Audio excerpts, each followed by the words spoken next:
আসসালামু আলাইকুম। মনোজ কেদার আমার নাম, আমি চাকরি করি। মুনতাকুদ্দিন শেখ নামে আমার এক বন্ধু, সে আমাকে এখানে নিয়ে এসছে।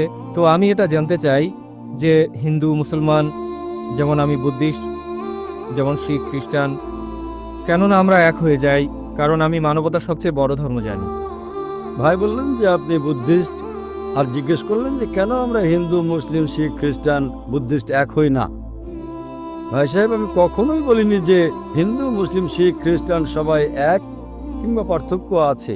কোরআন মজিদে পরিষ্কারভাবে লেখা আছে যে আল্লাহ সুবহানাহু ওয়া তাআলা বলেন, সূরা হুজুরাত সূরা নম্বর 49 আয়াত নম্বর 13, يا أيها الناس إنا خلقناكم من ذكر وأنثى وجعلناكم شعوبا وقبائل لتعارفوا إن أكرمكم عند الله أتقاكم إن الله عليم خبير।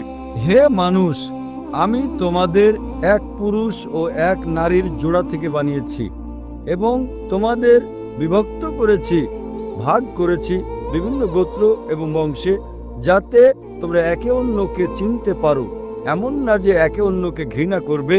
এবং তোমাদের মধ্যে সবচেয়ে উত্তম হলো সেই ব্যক্তি যে আল্লাহর প্রতি ঈমান এনেছে, যে খোদাভীতি রাখে, যে পরেজগার।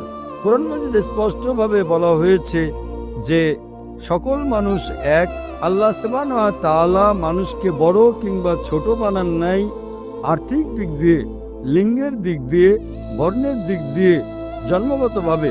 কিন্তু বলা হয়েছে সবচেয়ে উত্তম হলো সেই ব্যক্তি যার রয়েছে তাকওয়া, যে পরেজগার। আমরা মানি যে সমগ্র মানব জাতি এক পুরুষ ও এক নারীর জোড়া থেকে সৃষ্টি হয়েছে।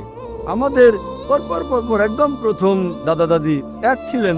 তো ওই দিক থেকে তো আমরা আত্মীয়, যাকে আমরা বলি চির ভ্রাতৃত্ব। আমরা ভাই বোন, আর আমরা চাই যে পরস্পরে একতা হয়ে আমরা, যদি যিনি আমাদের মালিক, আমাদের সৃষ্টিকর্তা, আমি শুধু এটা বলি যে আমরা কমপক্ষে মেনে নেই যে কমপক্ষে একটা গ্রন্থ হচ্ছে খোদার গ্রন্থ।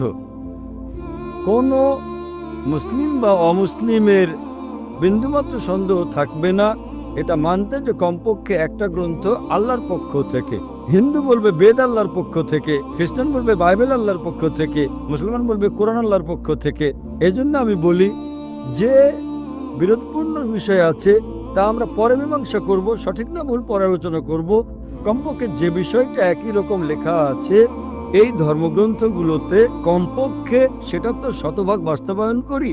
আর যখন আমরা পড়ে দেখি যে সকল ধর্মগ্রন্থ এটা বলে যে খোদা এক, সেই খোদার কোনো পুতুল নেই, কোনো প্রতিমা নেই, কোনো ছবি নেই, কোনো ফটোগ্রাফ নেই, কোনো চিত্র নেই, কোনো মূর্তি নেই, আর আমাদের শুধু তারই ইবাদত করতে হবে এবং তার সাথে কাউকে শরীক